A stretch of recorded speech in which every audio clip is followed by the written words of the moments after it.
कला द्रावड़ पंजाब के शहर बहावलपुर से तकरीबन 75 किलोमीटर के फासले पर चोलस्तान में वाक़या है। कला द्रावड़ को 9वीं सदी ईस्वी से भी कदीम तस्वर किया जाता है।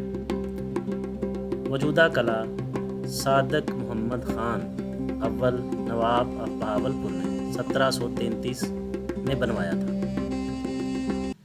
कला द्रावड़ के बाहर मशरक़ की जानिब शाही कब्रिस्तान वाक़या है। इस कब्रिस्तान के अंदर बहावलपुर के नवाब सादक मोहम्मद खान अव्वल से लेकर जब तक बहावलपुर रियासत कायम रही उस वक़्त तक के तमाम हुक्मरान और उनके ख़ानदान के लोगों के मकाबिर मौजूद हैं। शाही कब्रिस्तान कला द्रावड़ से थोड़े ही फासले पर वाक़या है।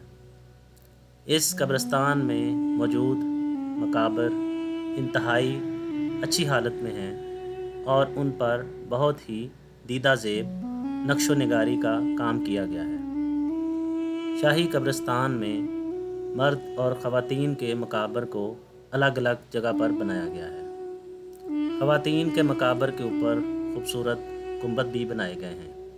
ताहम नवाब सादक मोहम्मद ख़ान अब्बासी जिन्होंने पाकिस्तान बनने के बाद रियासत बहावलपुर का इल्हाक़ पाकिस्तान के साथ किया था, उनका मकबरा भी एक बहुत बड़े हाल में मौजूद है।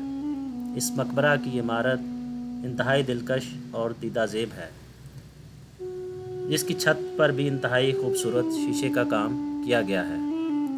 हर साल हज़ारों की तादाद में लोग कला द्रावड़ और शाही कब्रिस्तान को देखने के लिए बहावलपुर आते हैं